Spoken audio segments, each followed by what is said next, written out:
The world was a lot different when we were kids. Hey Arnold was before the internet. Those earlier episodes often gave me what you would call the spooks. I'd become frightened at even the prospect of some of the episodes. That feeling of being lost in a New York back alley as a kid, an orphan. What a lot of people don't know is that Hey Arnold used real field recordings of the streets and back alleys of Brooklyn to add to the realism. I'd initially found an old package of Lunchables from 20 years ago in my garage. I remembered this. The meat was dried out and the corner was fried, signifying that rats or another critter may have picked their way into the food stores that the precious cellophane wrapper protected. As I picked up the ancient package, I noticed a pair of 3D glasses. That's right. The 3D glasses were supposed to go with an episode of Hey Arnold, involving Helga's love potion. As far as I remembered, it mysteriously never aired, and Nickelodeon never explained why. Nick does a lot of dark things. Some might even say Nick is messed up in the head. The one thing Nick would never do is traumatize people. Right? Especially a man pushing 30. What I saw under the Lunchables package gave me a lurching feeling in my stomach. How did this get here? It was a stickered VHS tape that said, "For your consideration," in laminated lettering, with the Nick logo and a tiny picture of a horse in the corner. It looked like an official promotional VHS tape. Now I remembered. My dad had told me that he was going to work for Nickelodeon before he left me and my mom. He was known as a buffer in the industry. When they needed little things like a missing hand fixed, they called him. All I remember was him mumbling something about his boss, Don, being really messed up, and his love interest forcing him to leave Mom and my young cousin, Jobriath. Before we continue going, I must warn you that the contents of the VHS gave me a lurching feeling in my stomach that ultimately caused me to become nauseous alongside the smell of ancient Lunchables. I stood up and looked out the window. I pulled a rustic Capri Sun package off my butt cheek and noticed an Ecto Cooler was sitting by the fridge. Oh, that sweet fructose. But the VHS was beckoning me to watch it. I can't tell you why I watched it. The 3D glasses had no lenses, so they weren't 3D. Printed on the side, I saw the words, "The real world is in 3 dimensions. The 2-dimensional box is a copy." I didn't understand yet, but soon I would. The intro was a lot darker, with the characters looking muddled, sloppily drawn, and tired. Arnold looked incredibly sad. He had tears within his eyes. The episode started with Arnold and his parents, who were never seen or spoken of on the show, going horseback riding. Wait. Arnold's head is not football-shaped. Maybe it's because he's younger? Well, they never explain why his head is shaped that way, so one of the horses had an incredibly sharp teeth. "I don't like that horse," Arnold says. "Let's stay away from that horse."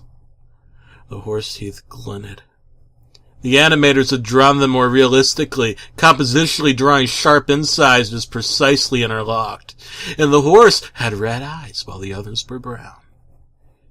It was only when the camera got closer to Arnold that I noticed that he was younger here, and maybe this was a dream sequence? The horse was kept on a leash, and the animators had drawn it hooked up to some kind of barn. What's weird is that you still heard metro sounds, cars, buses, even though they were supposed to be in a field. "Stay away from that horse," Arnold says. "Stay away from the horse," he repeats it. Oh, something bad seems like it's going to happen. It cuts to him waking up on that half bed he used to sleep in. My VHS tape player started to flicker, so I took it out and fumbled with the tape that encoded the data. After some different approaches were taken, I reloaded it. Now it started at a completely different position. They were back at the barn and Arnold is crying. You just hear screaming as smoke pours from the barn. Someone has knifed the red-eyed horse, but his teeth are still glistening. Arnold's parents lie on the floor in pieces with other bodies, bleeding from the head. The horse continues to smile, and I felt sick. "Move it, football head," a voice whispers. And another, I'm in you, it says. Arnold begins looking increasingly disheveled as he approaches the horse. Together we can dissolve the main body.